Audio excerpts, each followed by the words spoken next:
बृहस्पति की कथा सुनने मात्र से भगवान बृहस्पति जी प्रसन्न होते हैं और यह कथा अधूरा नहीं छोड़ना चाहिए।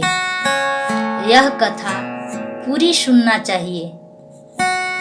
यह बीच में कभी नहीं छोड़ना चाहिए। ये मैं नहीं कहती, ये बृहस्पतिवार व्रत कथा में लिखा है। जो कथा पढ़ते हैं उन्हें जरूर पता होगा, जो नहीं पढ़े हैं वो पूरा सुने।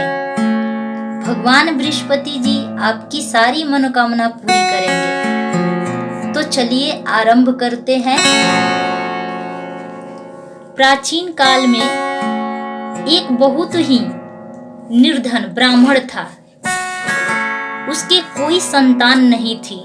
वह नित्य पूजा पाठ करता, परंतु उसकी स्त्री बहुत मलिनता के साथ रहती। वह न स्नान करती और न किसी देवता का पूजा करती। रात काल उठते ही सर्वप्रथम भोजन करती, बाद में कोई अन्य कार्य करती। ब्राह्मण देवता बहुत दुखी रहते थे। पत्नी को बहुत समझाते, किंतु उसका कोई परिणाम नहीं निकलता। भगवान की अनुकंपना से एक समय उस ब्राह्मण की पत्नी गर्भवती हुई और 10वें महीने एक सुंदर कन्या को जन्म दिया। निर्धन ब्राह्मण कन्या के जन्म से बहुत दुखी हुआ। धीरे धीरे ब्राह्मण की कन्या बड़ी होने लगी। बचपन से ही उस कन्या की रुचि भगवान विष्णु की पूजा में थी। वह रात उठते ही स्नान आदि करके भगवान विष्णु का पूजा कर मंदिर जाती। बृहस्पतिवार को व्रत करके विधिवत पूजा पाठ करती थी। पूजा पाठ के बाद वह पढ़ने के लिए पाठशाला में जाती। घर से चलते हुए वह मुट्ठी भर जौ लेकर जाती और पाठशाला के रास्ते में थोड़ी थोड़ी जौ गिराती जाती थी। जब वह पाठशाला से घर लौटती तो जौ के दाने सोने में बदले हुए मिलते थे। लड़की सभी सोने के दाने बीन लाती थी। एक दिन जब वह सोने के दानों को साफ कर रही थी तो उसकी माँ ने कहा, बेटी, सोने के दाने साफ करने के लिए सोने का सूप भी होना चाहिए। अगले दिन बृहस्पतिवार था।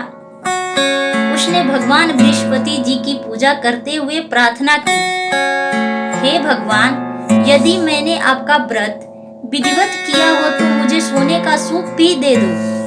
भगवान बृहस्पति देव ने उसकी मनोकामना पूरी करने का वचन दिया। पाठशाला से लौटते समय उसे रास्ते में सोने का सूप पड़ा हुआ मिला। घर लौटकर सोने का सूप अपनी माँ को दिखाकर वह सोने के दाने साफ करने लगी। उसी समय नगर का राजकुमार उसके घर के पास से गुजरा। उस सुंदर लड़की को सोने के सूप को जौ को साफ करते देख राजकुमार उस पर मोहित हो गया। महल में लौटकर राजकुमार ने राजा से उस लड़की से विवाह करने की इच्छा प्रकट की। तो राजा ने ब्राह्मण को महल में बुलाकर राजकुमार से उसकी लड़की के विवाह की बात कही। ब्राह्मण तैयार हो गया। धूमधाम से उस लड़की का विवाह राजकुमार से हो गया। दुल्हन बनकर ब्राह्मण की लड़की महल में चली गई। लड़की के चले जाने से ब्राह्मण फिर निर्धन हो गया। उसे कई कई दिन भोजन भी नहीं मिलता। बहुत दुखी होकर ब्राह्मण एक दिन अपनी लड़की के पास गया। अपने पिता से निर्धनता का समाचार सुनकर उसे बहुत सा धन देकर पिता को विदा किया। उस धन से ब्राह्मण के कुछ दिन तो आराम से गुजर गए। मैं बहुत दुख के साथ कहती हूँ, इतने कम समय में कथा पूरी नहीं कर पाई, मुझे क्षमा कीजिएगा। इस कथा का अगला भाग मेरे अगले वीडियो में बताऊंगी। तब तक के लिए जय बृहस्पति भगवान।